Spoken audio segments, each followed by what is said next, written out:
안녕하세요. 연애 탐사의 세린이에요. 여러분은 연애를 시작하려고 할 때 여자의 헷갈리는 말과 행동 때문에 고민을 해보신 적이 있으신가요? 내가 그녀에게 다가가려고 하면 그만큼 그녀가 멀어지는 경험을 해보셨을 거예요. 내가 무조건 그녀에게 적극적으로 잘해주기만 하면 나의 진심이 그녀에게 통할 거라는 막연한 상상을 하며 적극적으로 대시를 했을 거예요. 그런데 그녀는 너무나 까칠하고 도도해서 연애를 하는 것이 힘들다고 느끼게 되죠. 그리고 그녀가 떠나가는 좋지 못한 결과에 접했을 때 그녀가 아닌 내 자신을 원망하는 경우가 많아요.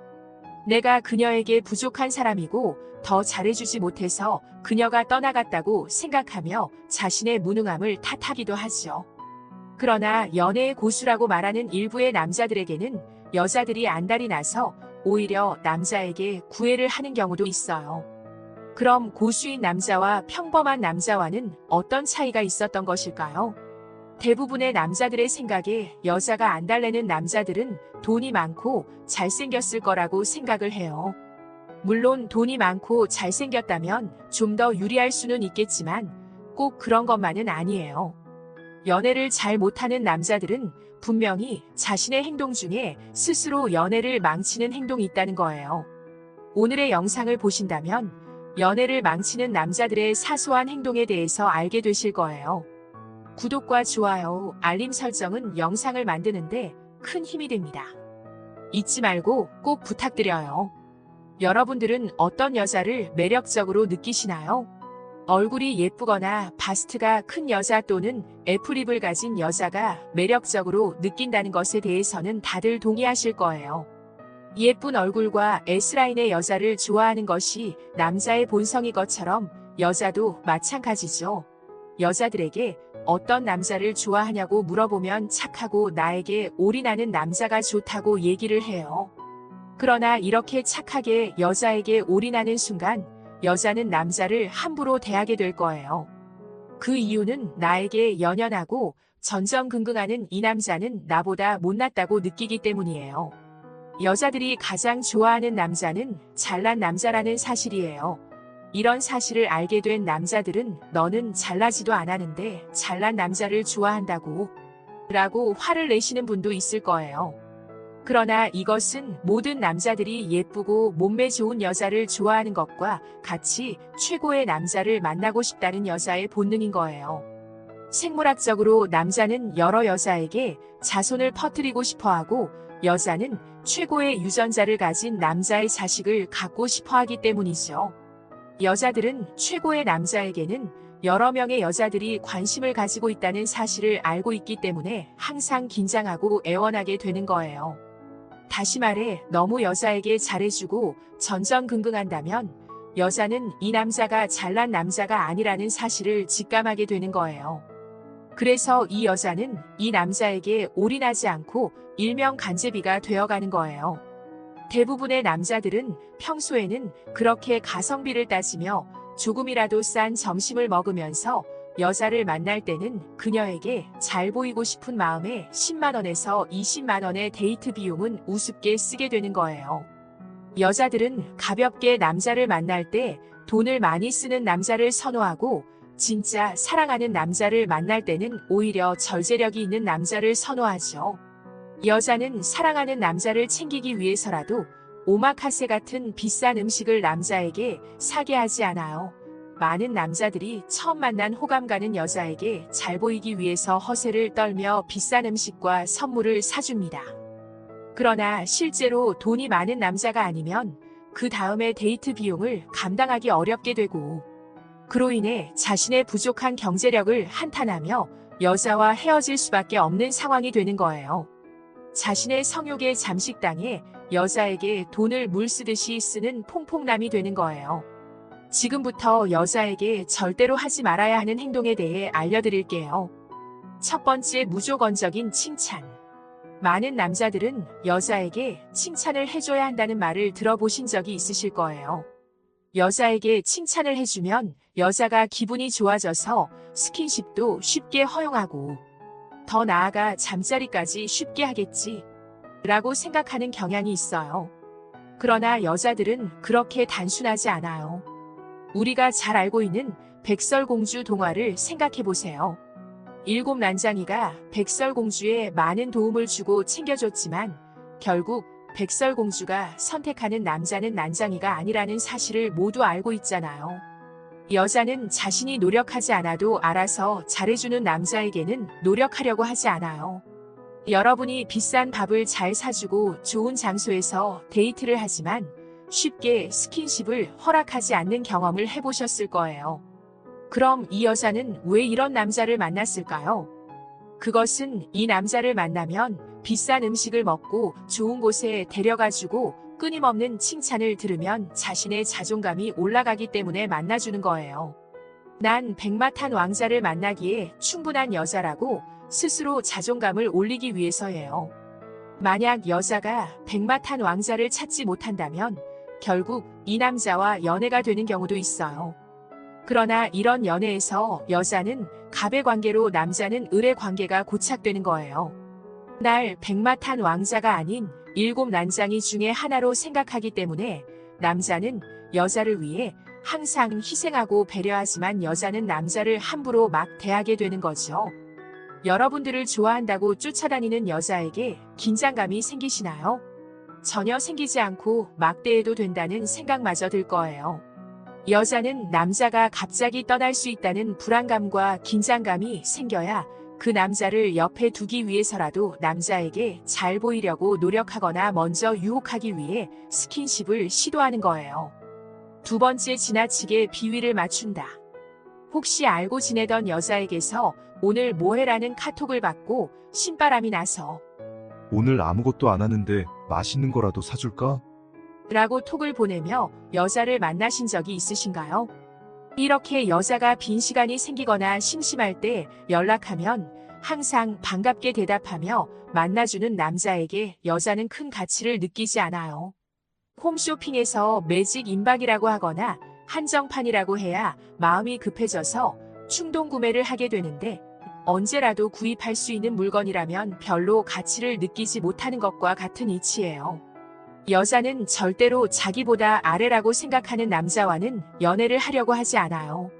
수많은 잘난 남자에게 거절당하고 자존감이 바닥을 쳤을 때 자기보다 아래라고 생각하는 남자와 갑을관계로 연애하는 경우는 있지만 여러분이 원하는 연애의 모습은 아닐 거예요. 아무리 여자를 만나고 싶어도 조급한 마음으로 어쩔 줄 몰라 하는 행동을 자제해야 해요. 그런 조급한 마음이 여러분을 가치 없는 남자로 보이게 만드는 거예요.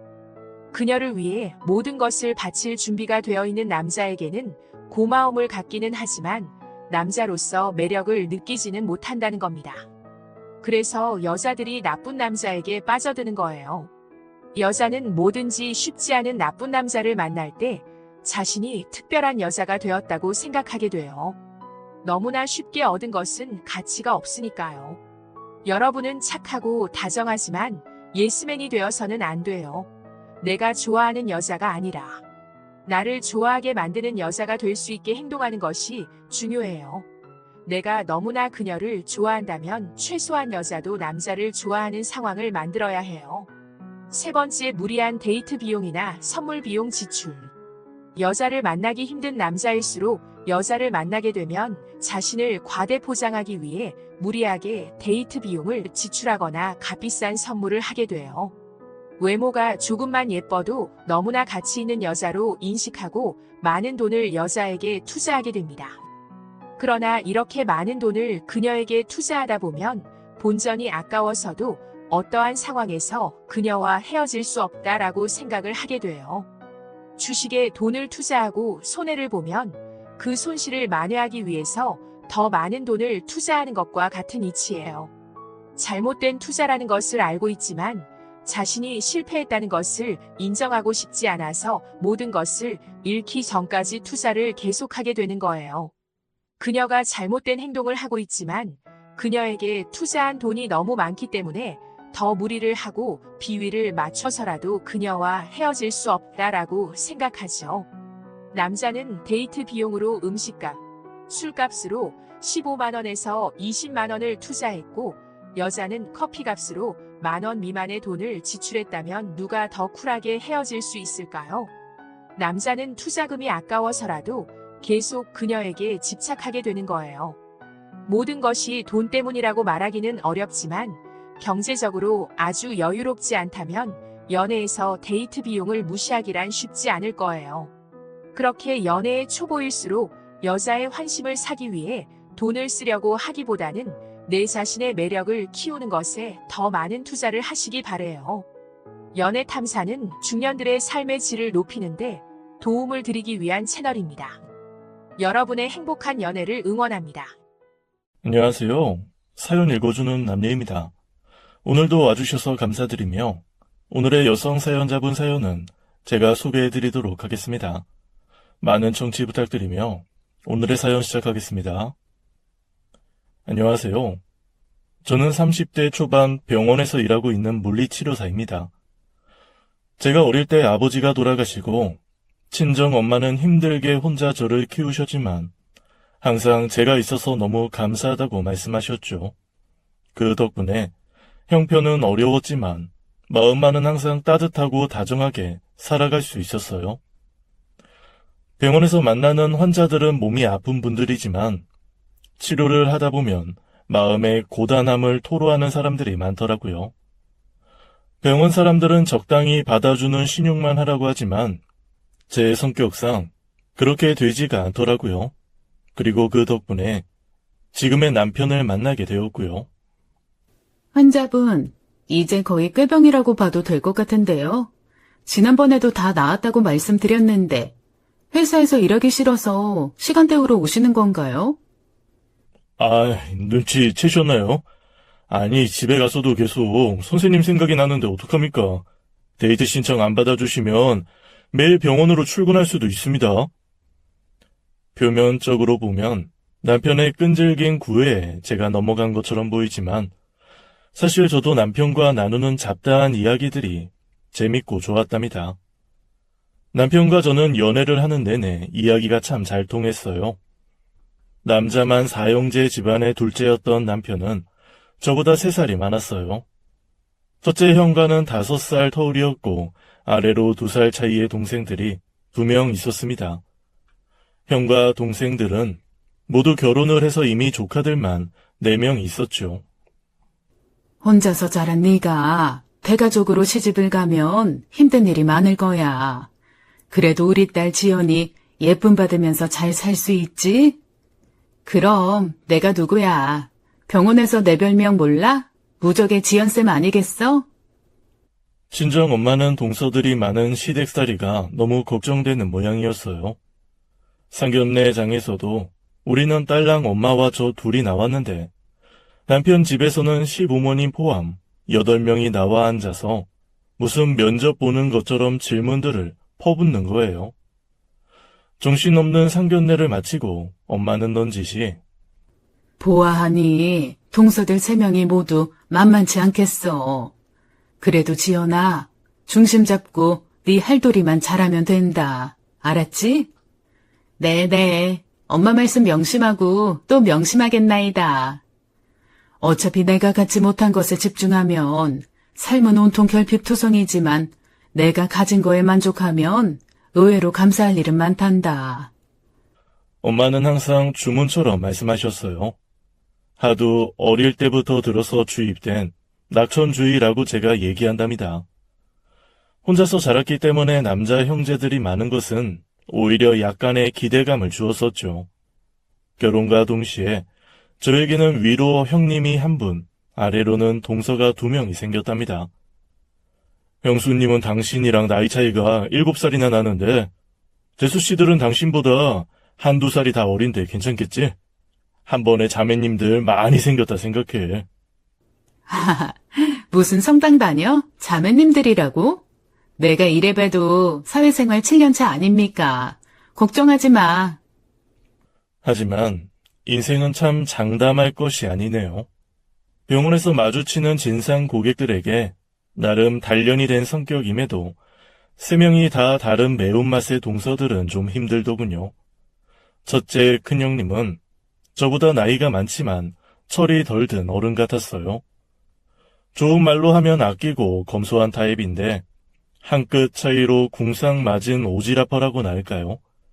큰 아주버님과 함께 음식점을 운영하는데 가족들 모임이 있을 때마다 눈만 마주치면 장사가 힘들다고 징징대는 겁니다.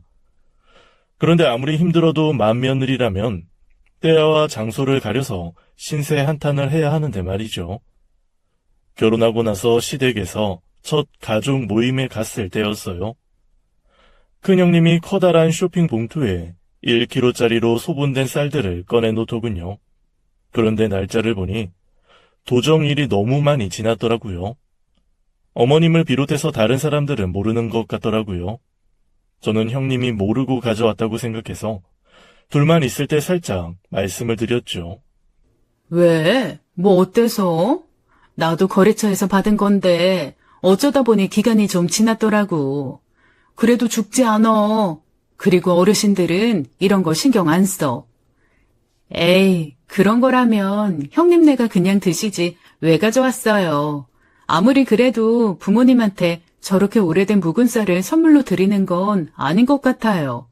차라리 그거 우리 사형제가 골고루 나눠서 빨리 먹어 해치워요. 아우, 정말 예민하게 구네. 동서 마음대로 해. 그러더니 바로 어머니께 가서는 우는 소리를 시작하셨어요. 아, 정말. 이가 이 집안의 맏형인데 먹고 사는 게 일이 힘들어서야. 어머님이 조금만 도와주시면 가게 좀 확장할 수 있을 텐데. 참, 형님도 대단하세요. 지난번에 가게 월세 내기 힘들다고 해서 어머님이 도와주셨잖아요. 그렇게 장사가 안 되면 그냥 접어야 되는 거 아니에요? 어머님, 밑빠진 독에 물 붓지 마시고 저희한테 투자 좀 하세요. 셋째 서방님네는 부부가 함께 쇼핑몰을 운영하고 있었어요. 동서의 인스타그램을 보면 장사가 무척 잘 되고 있는 것 같은데 무슨 약속이나 한 듯이 어머님한테 투자 명목으로 돈을 달라고 졸라대더군요. 막내 동서는 제약회사에 다니는 연구원에다가 막내 서방님은 IT 회사의 개발자였어요. 하지만 무례하고 욕심 많기로는 묻지 않더라고요. 큰형님, 셋째 형님 다 한 번씩 어머님한테 지원 받았잖아요. 그렇게 가져가셨으면 이제 그만하셔야죠. 어머님, 이제 지원 주실 거면 공평하게 해주세요. 저기 큰형님 그리고 동서님들 그만하시죠. 어머님이 무슨 은행이라도 운영하고 계신 건가요? 모두 예금 인출하시는 분들처럼 말하시네요. 자자, 오늘은 쌀 나눠 가져가시는 거로 그만들 하시죠. 저는 남편에게 눈을 찡긋거렸어요. 오늘 공식적으로 저희가 참석한 첫 가족 모임인데 인간적으로 돈 얘기로 시작해서 돈 얘기로 끝나는 것 좀 아니죠. 어머, 이거 몇 년이나 지난 묵은 쌀이잖아? 이런 걸 왜 먹어? 그것도 없어서 못 먹는 사람들도 있어. 기껏 생각해서 가져왔더니 어디서 큰 소리야? 저희는 아이가 예민해서 이런 거 먹으면 바로 탈이 나요. 성의만 받을게요. 아니, 뭐 때문에 이렇게 시끄러운 거야? 어머님, 이게요. 불리지 않고 바로 먹을 수 있는 거라 원래 엄청 비싼 거예요. 그런데 날짜가 좀 지났어요. 그래도 아버님, 어머님 생각해서 가져온 건데. 저도 형편이 넉넉하면 날짜 지나지 않은 거 드리고 싶은데. 큰형님 또 시작이시네. 모든 얘기의 결론이 왜 그렇게 끝나요? 구질구질하다. 저기요, 원래 묵은 쌀은 떡 만들어 먹잖아요. 우리 그러면 이거 다 합쳐서 가래떡으로 만들어서 나눠 먹어요. 그래, 이 쌀은 떡으로 만들어 먹자꾸나. 요즘에 누가 쌀 가져가서 떡을 만들어 먹어요. 떡? 가래떡이요? 와, 너무 좋아요. 나이만 들었지 철없는 형님과 여우 같은 셋째 동서 그리고 무례한 막내 동서는 투덜댔지만 다행히도 아이들이 좋아해서 묵은 쌀 사건은 적당히 마무리가 되었습니다. 하지만 이 사건 이후로 형님과 동서들이 함께 있는 단톡방에서 미묘한 신경전이 느껴지더라고요. 남편에게 물어보니 결혼하기 전에도 형님과 아래 동서들의 사이가 그렇게 좋지는 않았다고 하더라고요. 워낙에 세 명의 성격이 다르기도 하지만 아래 동서 두 명이 큰 형님을 은근히 무시하는 경향이 있더라고요. 그렇다고 동서 두 명 사이가 또 좋냐? 그것도 아니었어요. 깍쟁이 여우 셋째 동서가 얄미운 짓을 하면 막내 동서는 가차없이 막말을 퍼부었어요. 저는 일단은 별말 없이 세 명이 벌이는 기싸움을 관망하고 있었죠. 저도 호락호락하지는 않다는 것을 보여줘서 그런지 그들도 저를 지켜보고 있는 느낌이었어요. 각자 알아서 자신들의 인생에 집중해서 적당한 거리를 두고 살면 좋은데 문제는 누군가 한 명이 자랑을 시작하면 묘하게 경쟁이 붙기 시작한다는 겁니다. 특히나 아이 문제에 있어서는 엄청 예민하게 반응들을 하는 거예요.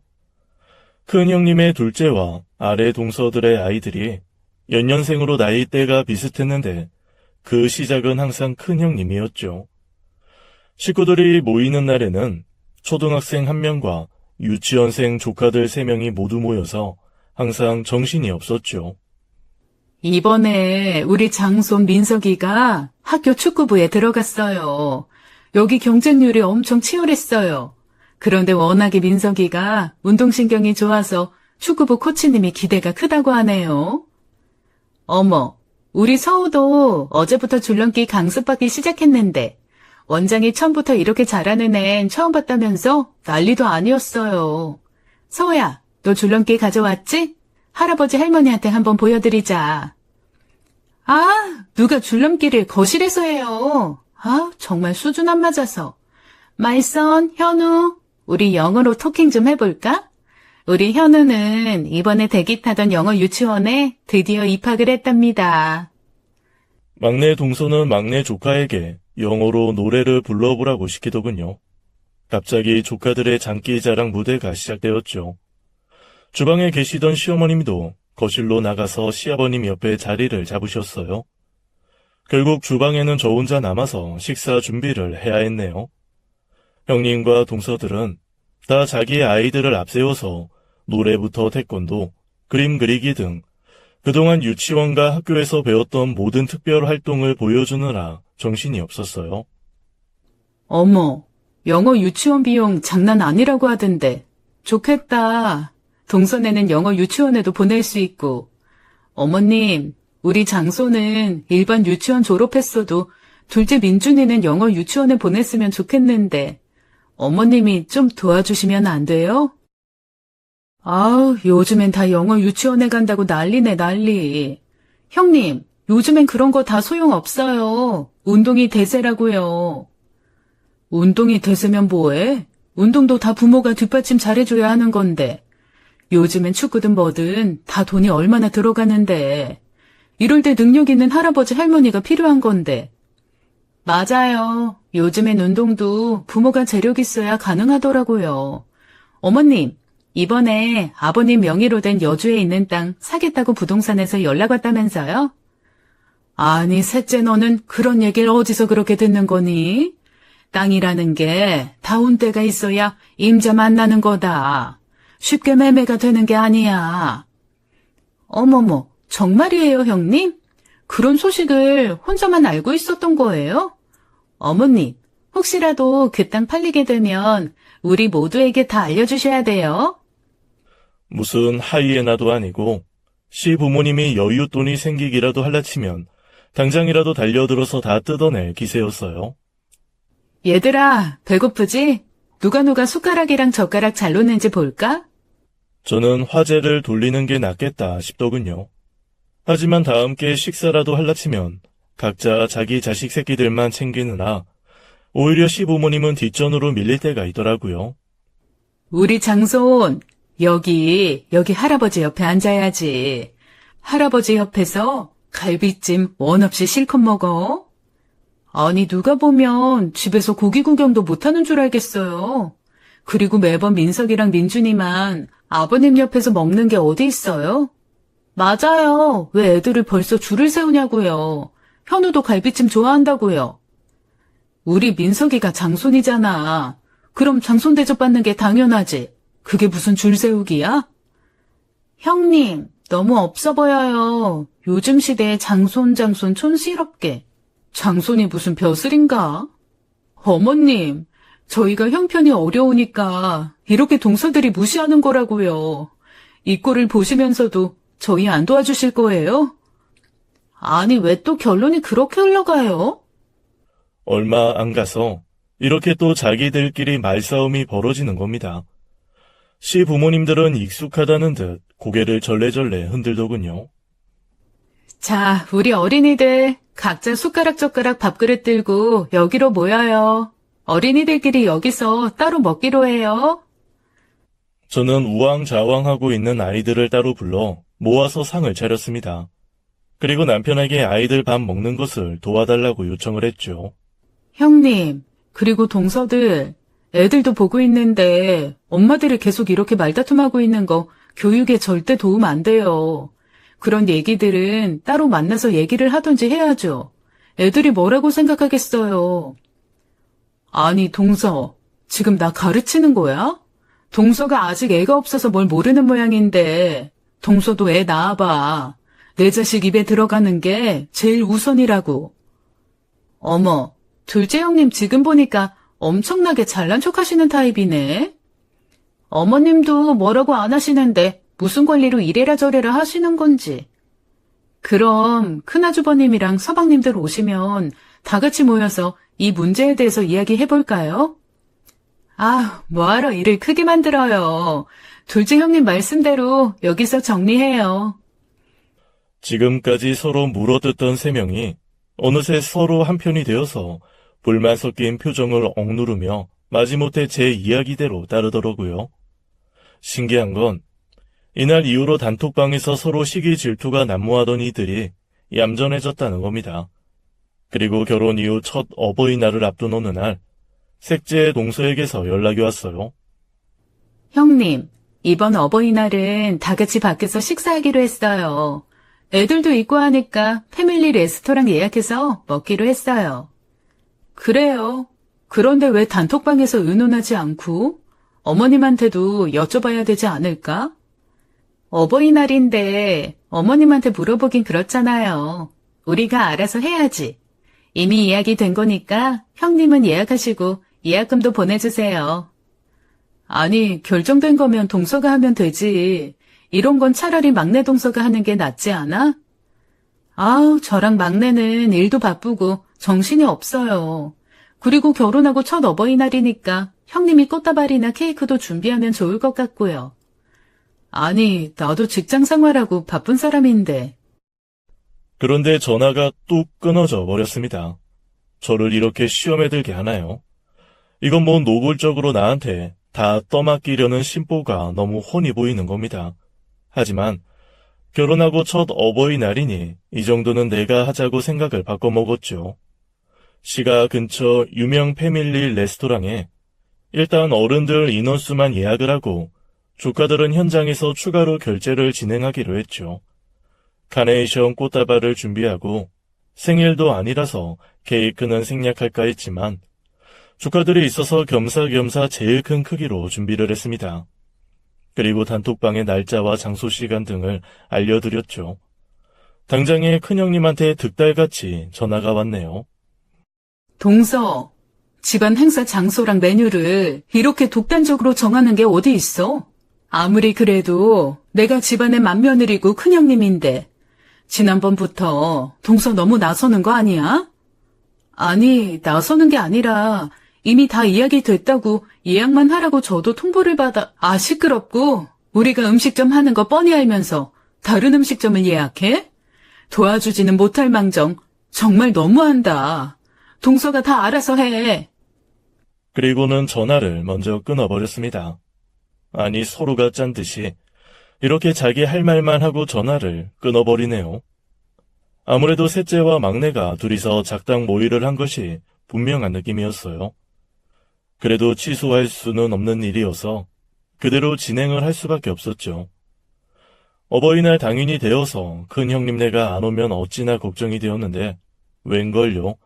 조카들 2명까지 모두 와서 온 식구가 제일 좋아하면서 제일 많이 먹는 겁니다. 아니, 애들이 이렇게 좋아하는 걸 알았으면 친즉의 가족 모임을 이런 데서 할 걸 그랬다. 둘째가 이번에 아주 애 많이 썼네. 어머, 어머님이 잘 모르셨나 보네요. 이번에 장소랑 메뉴 셋째 형님이랑 제가 정한 거잖아요. 위로 형님들 두 분은 도대체가 준비라고는 없는 분들이잖아요. 아버님, 어머님, 이번에 막내랑 저희가 선물 좀 준비했어요. 아버님, 어머님 산에 다니실 때 입으시라고 등산복 세트로 샀는데 어때요? 한번 입어보세요. 어머머, 너무 잘 어울리신다. 뒤에서 보면 신혼부부 커플룩인 줄 알겠어요. 셋째와 막내는 언제부터 그렇게 친하게 되었는지 서로 쿵짝이 맞아서 난리가 났더군요. 꽃다발로도 충분한데 뭐 이런 선물까지. 고맙구나. 마침 다음 주에 산행 모임 있는데 아주 잘 됐다. 꽃다발이야 저희가 모두가 준비한 거니까요. 어머님이 마음에 들어 하시니 다행이네요. 오늘 아주 즐겁게 잘 먹었다. 결국 저는 제주 부리는 곰이 되었고 실속은 셋째와 막내가 챙기는 꼴이 된 겁니다. 문제는 계산이었습니다. 일단은 제가 전체 금액을 카드로 계산하고 전체 나온 금액을 사형제가 나눠서 내기로 했죠. 형님과 셋째와 막내는 현금을 저한테 내밀며 나가버리더군요. 부모님이랑 아이들 보는 앞에서 돈을 세기도 뭐해서 그냥 가방에 넣고 집에 와서 살펴보니 금액이 턱없이 부족한 겁니다. 자기들만의 이상한 계산법이 적용된 거예요. 아이들 금액이 추가로 나왔는데 저희는 아이가 없는데 그것까지 전체 금액에서 나눠서 내자고 하는 것까지는 참았죠. 꽃다발이랑 케이크는 제가 선물로 준비한 것 아니냐며 셋째와 막내는 자기네들도 선물 비용 들었으니 제외하라는 겁니다. 저는 아이들과 부모님을 제외하고 단톡방을 새로 개설했어요. 제가 임의로 모임 통장 하나 만들었어요. 가족 모임 때마다 시끄럽게 돈 문제로 얼굴 붉히는 것보단 매달 정기적으로 모임 통장에 돈 모아서 지출하는 게 좋을 것 같네요. 입금은 아주버님과 서방님들이 오늘까지 해주시기 바랍니다. 형님과 동서들을 상대로 하기보단 아주버님과 서방님들에게 말하는 편이 수월하겠더라고요. 그리고 입금된 금액에서 이번 어버이날 지출에서 초과된 부분은 정확하게 내역을 밝히고 정확하게 4분의 1로 다시 계산을 했죠. 형님과 동서들도 남편들이 있으니 그 앞에서까지 궁상도 여우짓도 무례한 싸가지도 드러내지는 못하더군요. 그렇게 하나씩 정리 아닌 정리를 해가면서 시댁 생활에 나름 적응을 해나가고 있었어요. 시댁 식구들이 많으니 생일이며 기념일들이 많아서 뒤돌아서면 바로 또 가족 모임이 끊임없이 있었답니다. 그래도 모임 통장 덕분에 선물이든 식사든 돈 문제로 미묘하게 스트레스 받는 일은 많이 줄어들었답니다.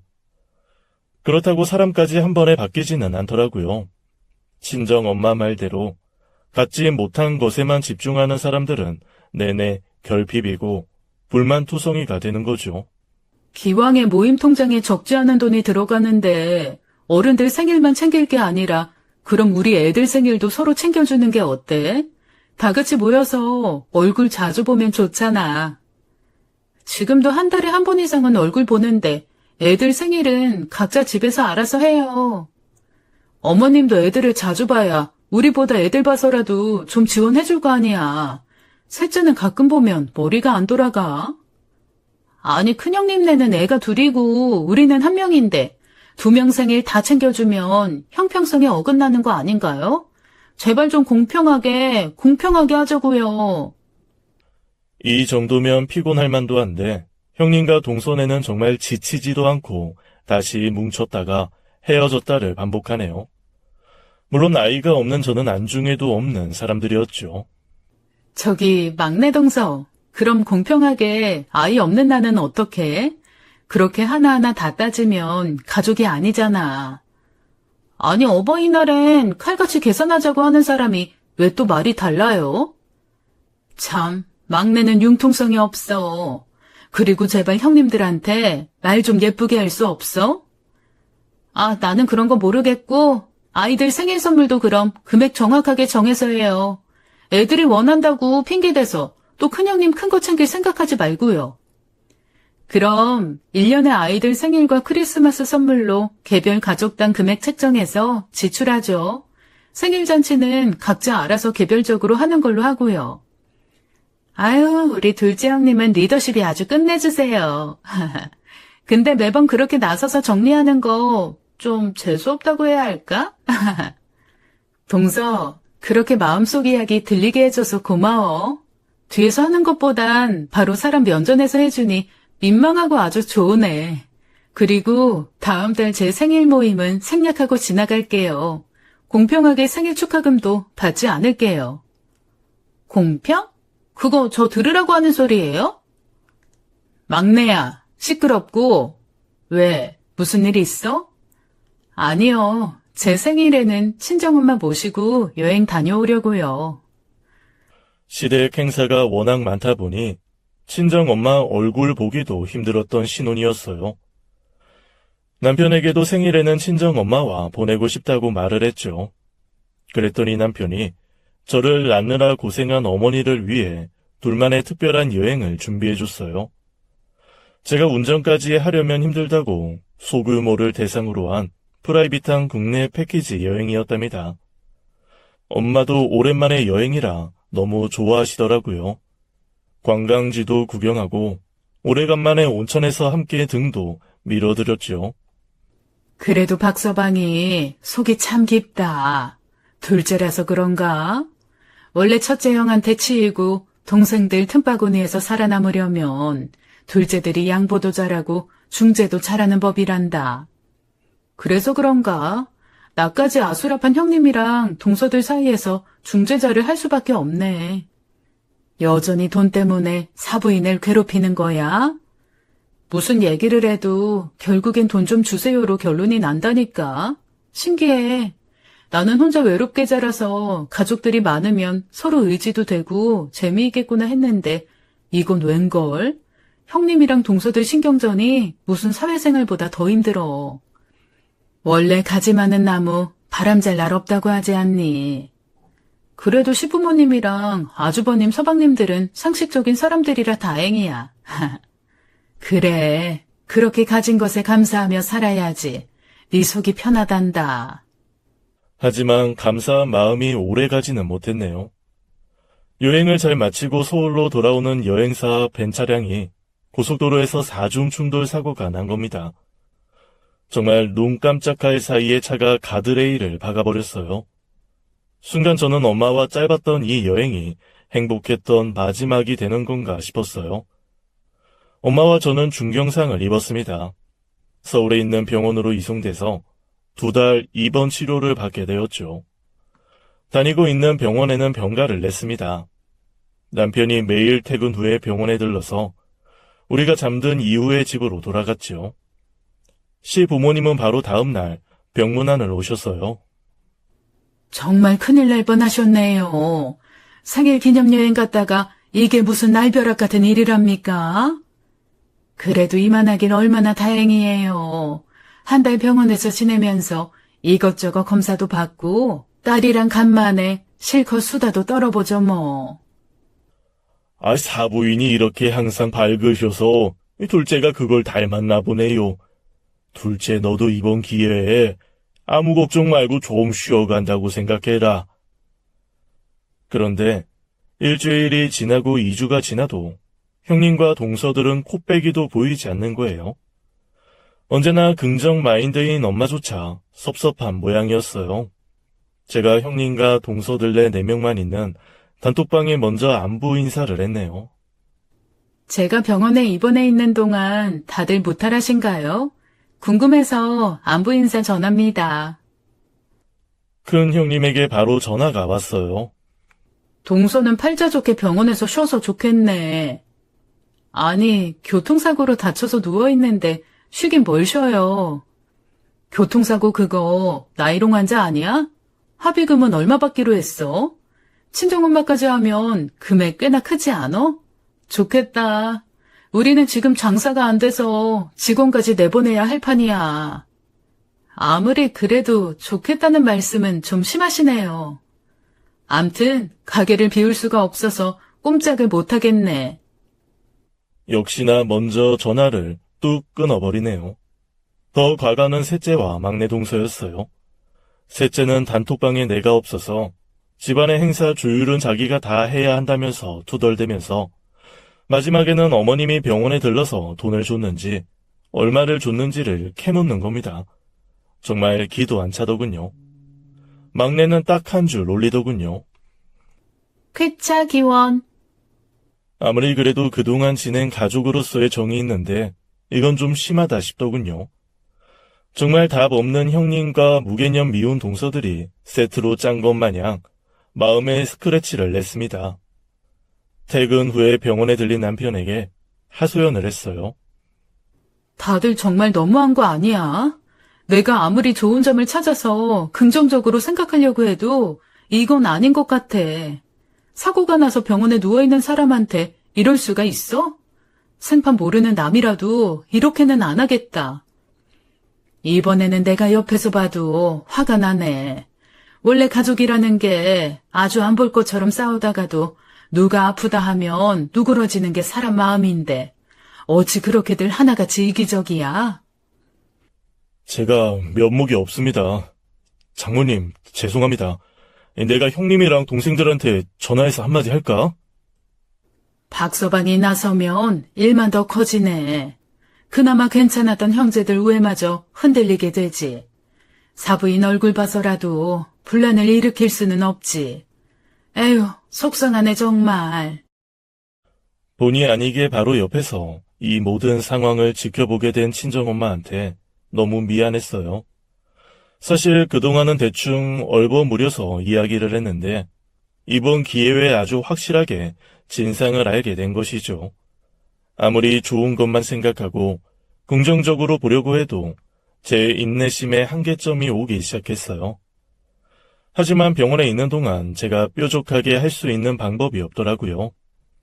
단톡방에서 그렇다고 이 세 명을 상대로 뭐라고 하기도 기운이 딸리는 일이어서요. 일단은 퇴원을 하고 나서 얼굴을 보고 제대로 한판 해야겠다고 결심했어요. 우선 마음속에서 적당히 거리를 두고 냉정을 찾자 생각을 했죠. 하지만 이것은 시작에 불과했네요. 한 달이 지나고 퇴원을 했지만 일을 다시 할 수 있을 정도는 아니었어요. 아무래도 제 몸을 써서 환자들을 치료하는 게 일이다 보니 완벽하게 회복이 된 이후에 출근을 하려고 병원에서 양해를 해주셨죠. 열흘 정도 더 집에서 병가를 사용할 수 있었네요. 그런데 퇴원하고 나서 사흘 후가 제삿날이었어요. 아직 몸도 회복이 안 되었는데 이번 제사는 못 간다고 할게. 당신 한 명 빠진다고 별일 없잖아. 아무리 그래도 그동안 병원에 오래 있느라 집안 행사도 계속 빠졌잖아. 그냥 가서 의자에 앉아서 할 수 있는 일만 쉬엄쉬엄 해볼게. 아이, 참 무리하는 것 같은데. 내가 병원에 있을 때도 그날이었는데 제사까지 빠져봐. 내가 할 도리 다 하고 본격적으로 나도 성질 좀 부려볼 거야. 아이고, 이제 형수님 재수씨들 다 죽었네. 내가 정말 가만히 안 두겠어. 그런데 말입니다. 얼굴 보고 속 시원하게 맞짱을 뜨겠다고 생각한 제가 한 수 아래였어요. 남편은 오후 반차를 내고 저와 함께 시댁으로 향했어요. 그런데 현관문을 여는데 집안이 너무 조용한 거예요. 안방문을 열어보니 어머님은 이마에 수건을 올려놓으시고 몸져 누우셨더라고요. 이게 무슨 일인가 싶었죠. 어머나, 어머님, 어디 편찮으세요? 아니, 둘째 아니냐? 네가 웬일이냐? 퇴원했어도 아직 몸이 회복되지 않았다며.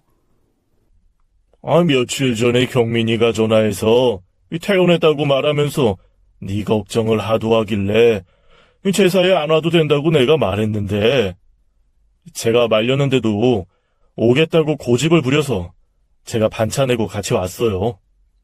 그래도 제가 할 도리는 해야죠. 그런데 형님이랑 동서들은 왜 안 보여요? 혹시 어제 와서 미리 준비 다 해놓은 거예요? 준비는 무슨 얼어 죽을 준비?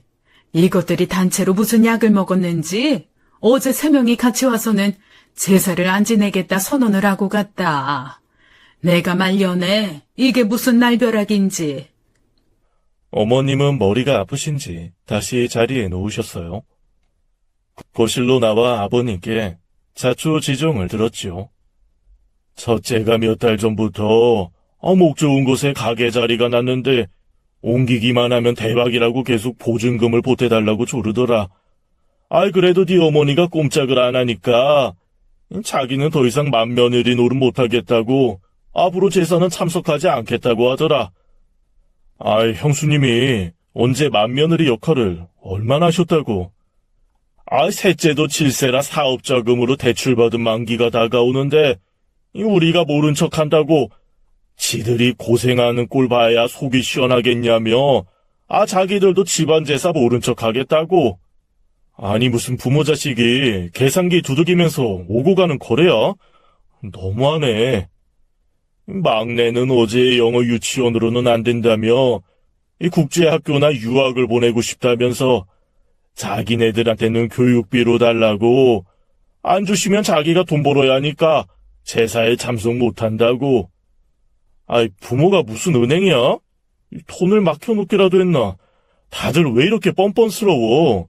그건 그렇고 그렇다고 제사에 안 온다고 선포를 해? 형이랑 애들도 알아요? 이따가 저녁에 보면 알겠지. 애들 모르게 며느리들끼리 입을 맞춘 것 같긴 하다만. 저는 이야기를 다 듣고 밖으로 나가서 차례대로 전화를 했습니다. 형님, 오늘 제사인 거 아시죠? 그래, 알지.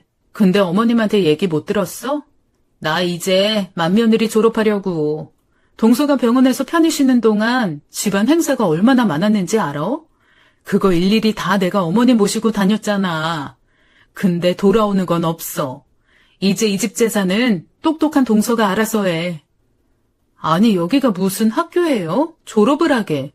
형님 이러시면... 뚜뚜뚜 전화가 끊어졌어요. 바로 셋째 동서에게 전화를 걸었죠. 그런데 이게 무슨 일이래요? 바로 국제통화로 연결이 되는 거예요.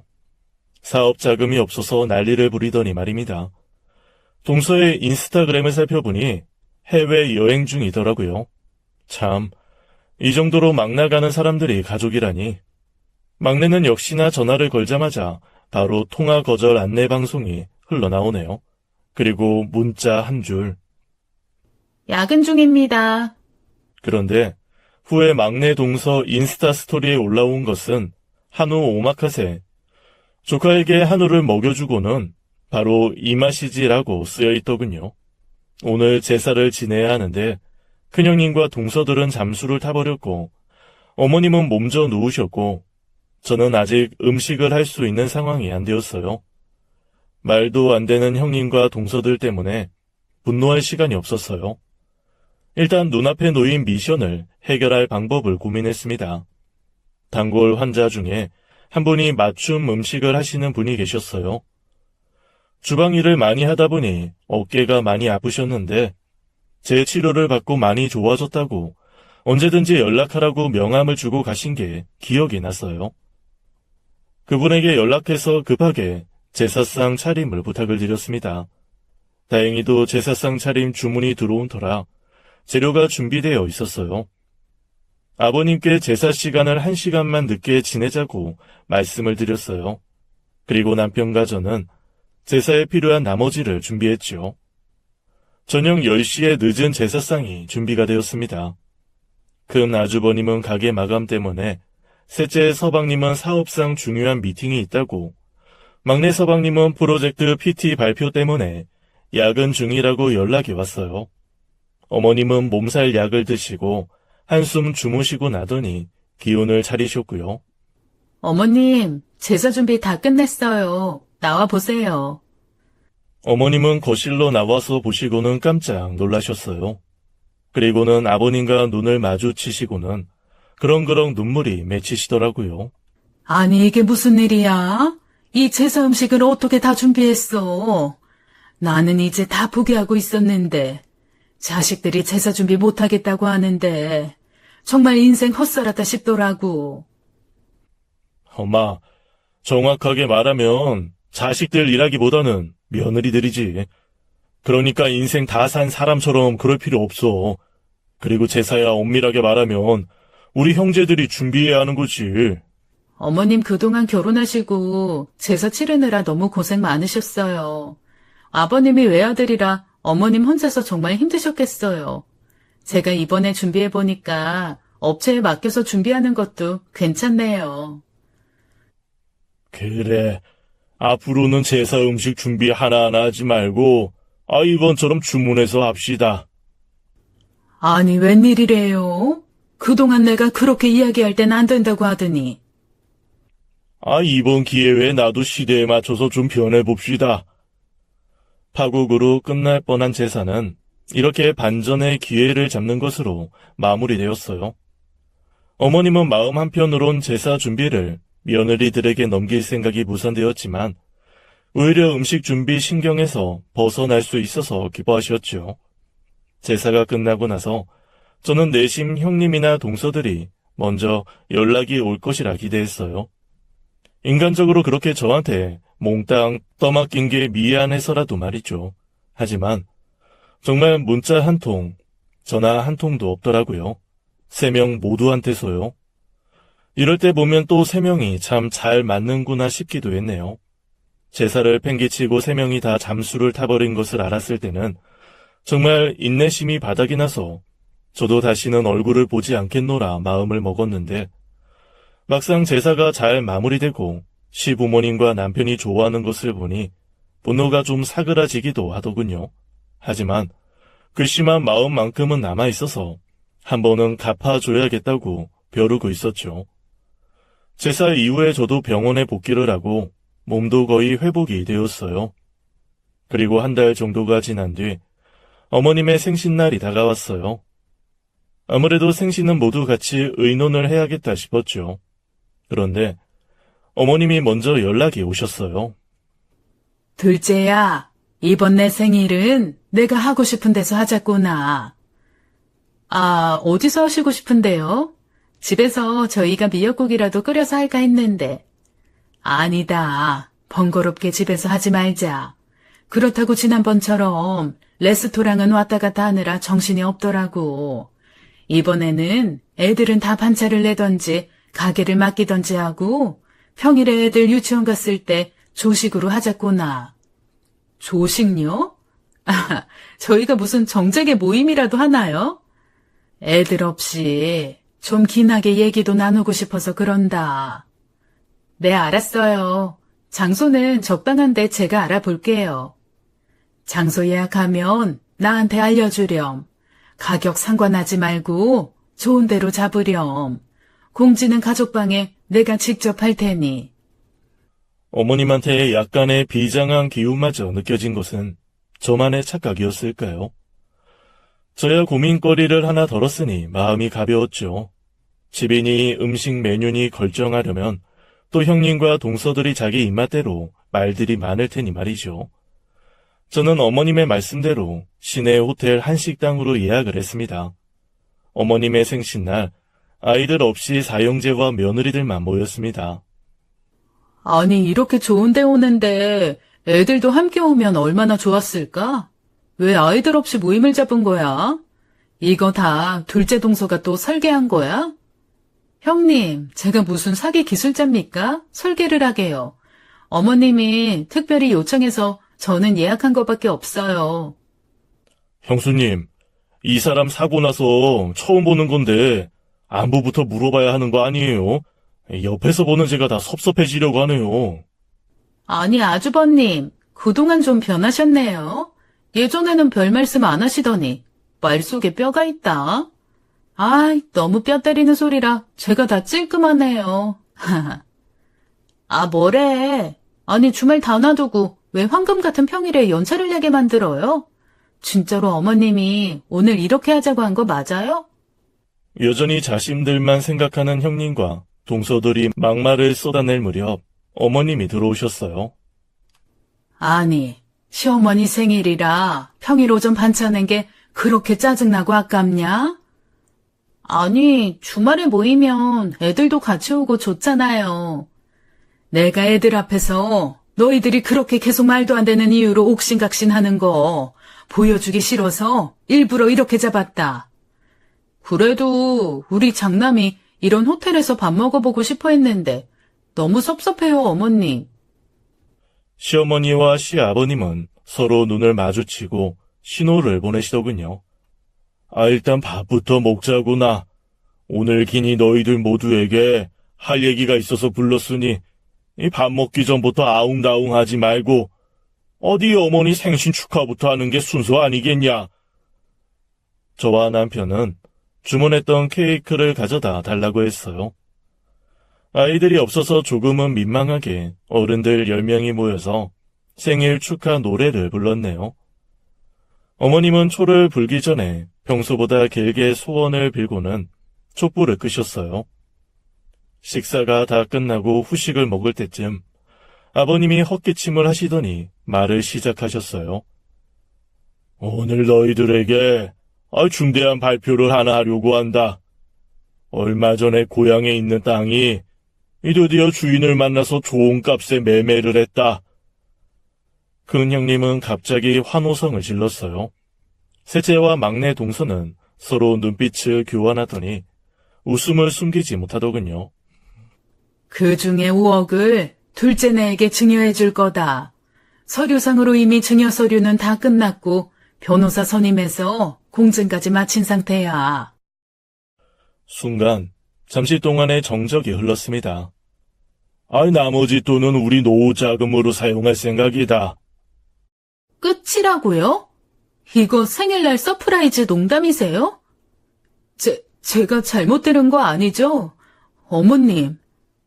그동안 우리가 그렇게 애걸복걸 부탁드릴 땐 나 몰라라 하시더니 5억을 둘째한테 증여한다뇨. 이게 장남을 제치고 무슨 짓이세요? 니들 3명 모두 제사 지내지 않겠다고 선포했던 건 어디 까마귀가 물어갔냐? 우리가 죽으면 제사 지낼 자식이 둘째밖에 없는데 미리 제사 비용 주겠다는 거다. 형님과 동서들뿐만 아니라 아주버님과 서방님들, 그리고 남편과 저도 놀라기는 마찬가지였죠. 아무리 그래도 엄마, 5억은 너무 많은데? 우리 그 돈 받으면 낼 세금도 없어요. 그 증여세도 우리가 다 마련해놨다. 걱정하지 말아라.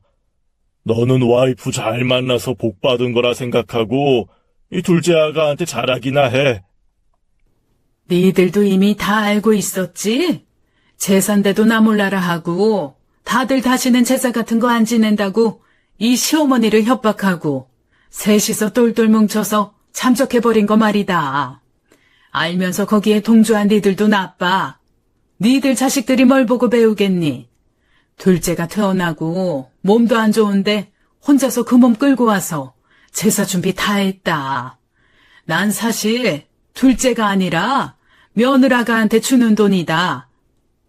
그리고 너희들은 이제 관심도 없겠다만 제사 음식은 업체에서 주문해서 지르기로 했다. 말이 안 되잖아요.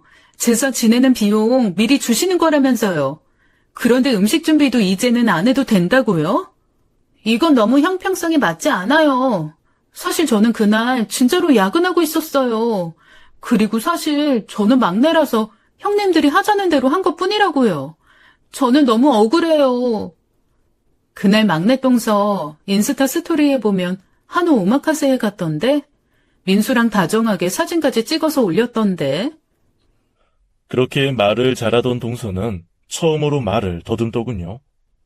기회를 보던 셋째 동서가 바로 끼어들었어요. 한우 오마카세? 그거 엄청 비싸던데. 역시 둘이 같이 보니까 여유가 많나 보네. 우리야 요즘처럼 경기가 안 좋으면 돈이 들어올 데가 없는데. 어머님이 섭섭하신 건 이해가 돼요. 제가 너무 생각이 짧았어요. 형님이 하도 우리가 뭔가 행동을 해야 한다고 해서 저는 그냥 휘말렸어요. 셋째 동서, 사업 안 되는 거 맞아? 그런데 해외여행은 어떻게 갔어? 국내도 아니고 말이야. 보니까 서방님만 빼고 갔던데?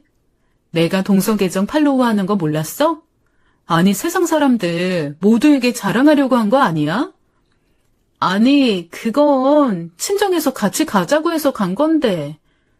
아무리 그래도 해외여행 정도면 일정 조정은 미리 할 수 있었을 텐데. 일부러 제삿날에 맞춘 건 아니고? 맞네. 아니, 우린 지금까지 해외여행 한 번 가보지도 못했는데 정말 너무하네.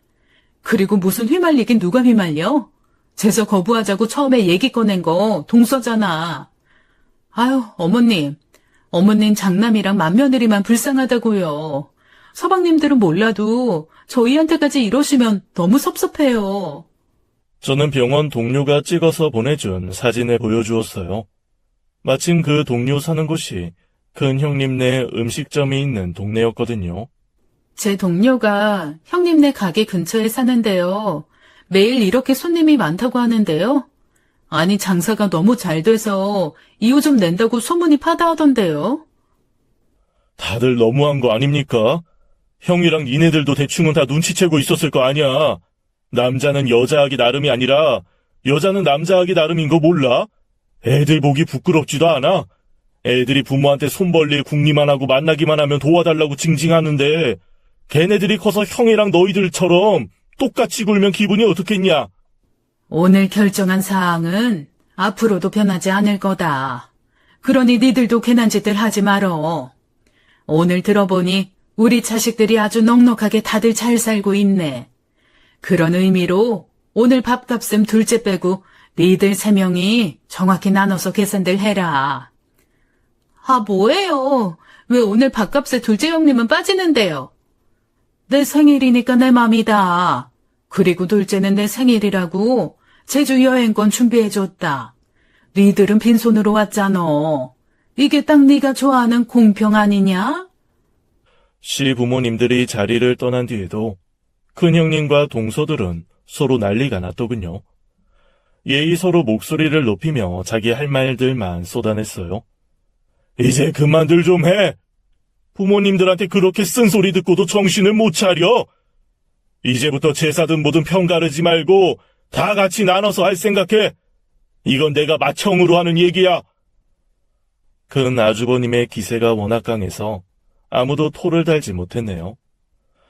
남편과 저는 예상치도 못하게 5억이란 큰 돈을 증여받게 되어서 당황스럽기도 했지만 때마침 눈여겨보던 아파트 물건이 나와서 감사한 마음으로 받아서 대출을 끼고 아파트를 구입할 수 있었어요.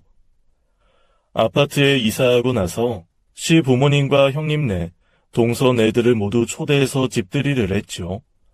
사실 그전 신혼집은 남편이 결혼 전에 살던 낡고 작은 빌라에 들어갔던 것이라 집들이를 할 수조차 없었거든요. 24평 아파트는 이사 전에 베란다 세시부터 올 리모델링 수리를 해서 신축 아파트 못지 않았어요.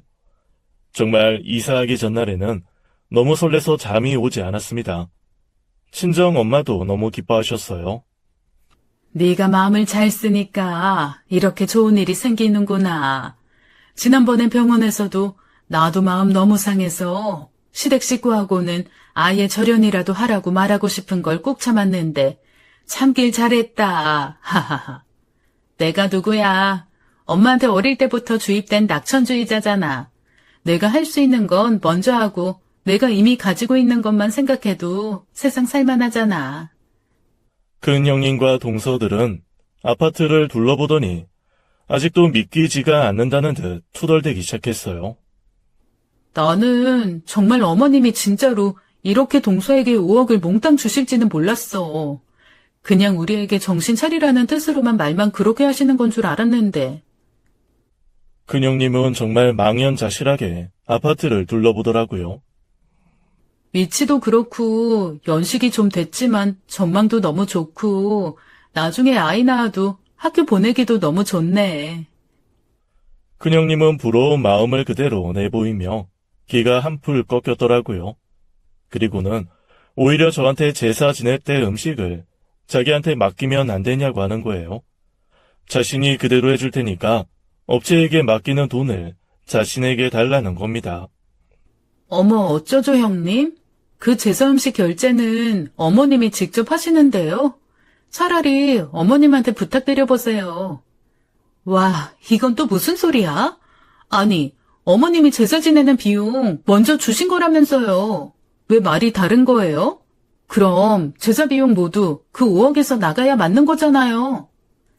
참, 이럴 때 보면 동서는 순진한 건지 앞뒤가 꽉꽉 막힌 건지 모르겠다. 어머님 말씀이 그렇다는 거지. 그냥 우리는 닭 줬던 게 지붕 쳐다보게 된 거야.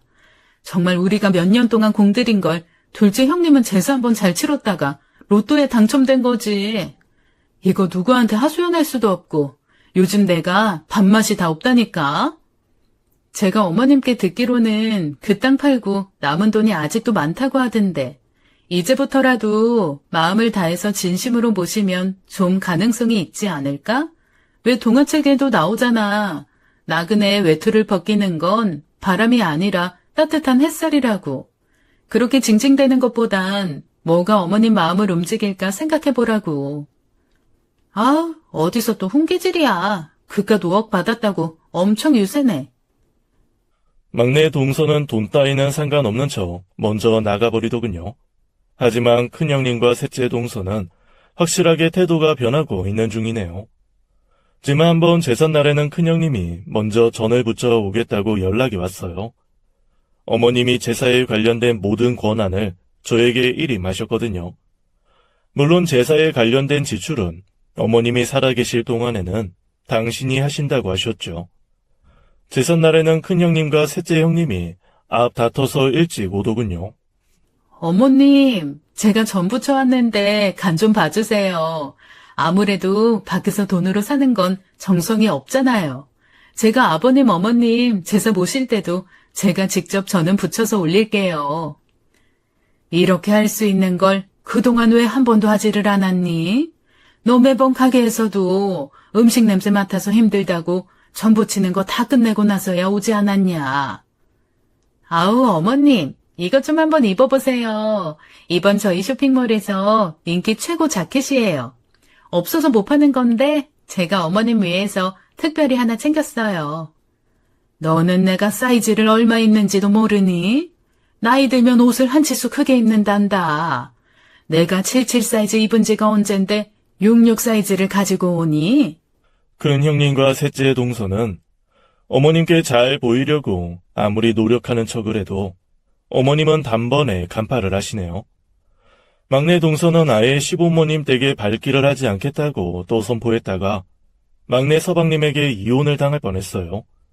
며느리 노릇을 제대로 할 건지 이혼을 할 건지 선택하라고 서방님도 엄청 강하게 나왔더라고요. 그래서 막내 동서는 마지못해 그야말로 똥 씹은 얼굴로 나타났어요. 남편과 저는 여전히 달달한 신혼을 보내고 나서 지금은 뱃속에 4개월 아이가 자라고 있답니다. 앞으로 건강하게 아기를 출산할 수 있도록 청취자 여러분들의 응원 부탁드릴게요. 지금까지 사연 읽어주는 남녀였습니다. 끝까지 함께해 주신 여러분 감사드리며 저희는 다음 사연으로 돌아올게요. 감사합니다.